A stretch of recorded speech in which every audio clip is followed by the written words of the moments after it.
In this video, James is going to show you how to put in a frost-free spigot. It was really easy and inexpensive to do, so come along and he'll show you how.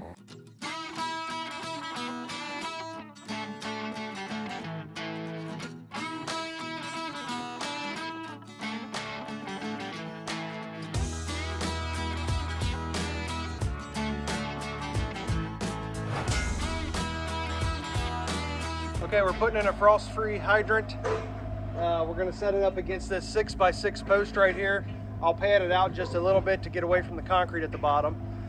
We get it close to this 6x6 post so it doesn't wobble once we get it in place. We got some pea gravel down at the bottom. You have to put pea gravel because there's a weep hole. That's how these things do not freeze in the wintertime, is there's a weep hole right here. So when you turn the water off, any water that's up this shaft right here, it'll drain out and come out this weep hole. That's why you got to have pea gravel at the bottom. So the biggest reasons why these freeze up is because that gets clogged with debris. So get plenty of pea gravel around it, clean pea gravel. We're actually going to wrap this in a 5-gallon bucket. I've seen somebody do that. I liked it.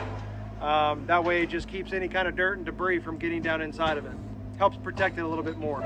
We got a piece of PEX 3/4 inch coming into the bottom of it. I got it secured.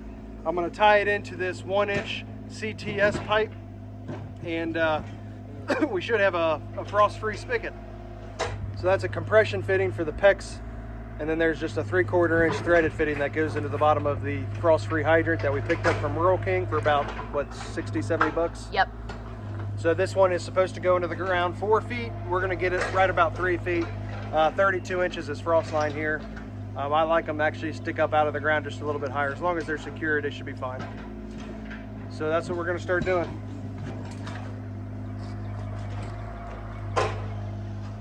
I'm just using a spare 5-gallon bucket. Already had a crack in it. We cut open the top. I cut the side open for the water hole, or for the pipe, but probably don't need to do that. It's actually going to be sitting above it anyway, but just a little something just to provide a little bit of extra safety.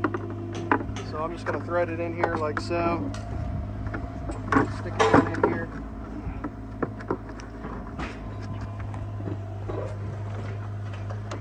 Now, I'm going to fill this with pea gravel down in here. Unfortunately, the camera shut off here, but we did fill that entire bucket with pea gravel, and then we put 8 to 10 bags of pea gravel around it as well. All right, we got this frost-free spigot done, and this is how it works. Now that'll fill up with water, and so this doesn't freeze, it'll drain up underneath, and we got pea gravel all around it, and we spread the pea gravel out that way, so it should have plenty to drain out of there. Perfect. So even if it's 0 degrees outside, we will still be able to get water out of this. Yep. That water spigot is stout and turned out perfect. Anyway, that's it for this video. Let us know if you have any questions. Happy homesteading!